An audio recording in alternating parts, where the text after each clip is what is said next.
Okay, so we'll circle back on the how you got into graphic design, but there's one thing that you touched on, um, is that now one of the roles that you play in the universe is that you are educating and sharing your knowledge. And you mentioned that, when you were growing up, most of your elders in your family were teachers.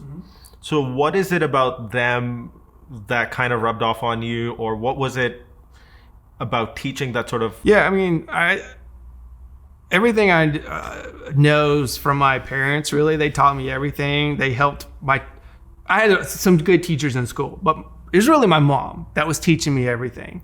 Right? She would have to sit down extra. Remember, I needed a little extra help, according to the other teachers.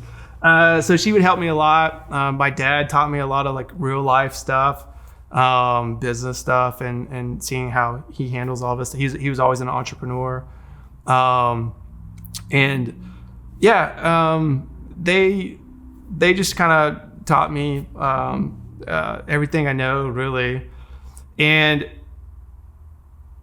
I always saw how their students, like my mom's student, she was an elementary school teacher for 40 something years or 50 years.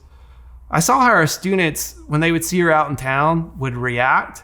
They would just have to run and give her a hug. Oh my goodness, Miss Patty, you did this for me. Because of you, I did this. Because of you. I'm telling you, every time we went out in town, every time. Still to this day, when I go back home to see them, and we go out to eat somewhere, there's always somebody that sees Miss Petty. And now my brother, who's a school teacher, and my older brother, he's also a baseball coach. Same thing with him. My dad now does teaching at the high school there. Every time somebody sees him, it's just like, I love that. It shows that they're actually making an impact on people's lives.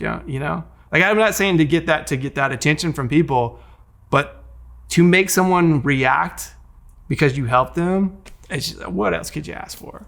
So that's really why I just love doing it. Absolutely love doing it.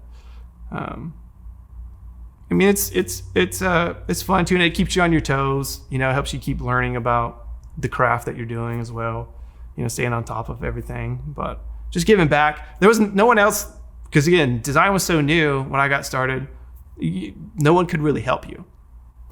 I had teachers in school, but they didn't even know what was going on because everything was started to move so fast. Web design just became a thing. We were still calling it multimedia design. No one knew what was going on. Everything was built in Flash. No one knew what was happening. We're still slicing Photoshop files and then just turn it into HTML. Like it was yeah. So I had to learn the hard way. And all my mentors, they didn't even know they were mentors. I would just have to follow them from afar, like in a magazine or something, before Twitter and everything else. Now that there's more opportunity, just take advantage of being able to give back to people as much as you can. Some benefits come to you, of course, too. If I'm doing a course, I can make some extra money doing it. But you got to be able to give away a lot of free stuff too, to want to then sell something to some of these people, right? But yeah.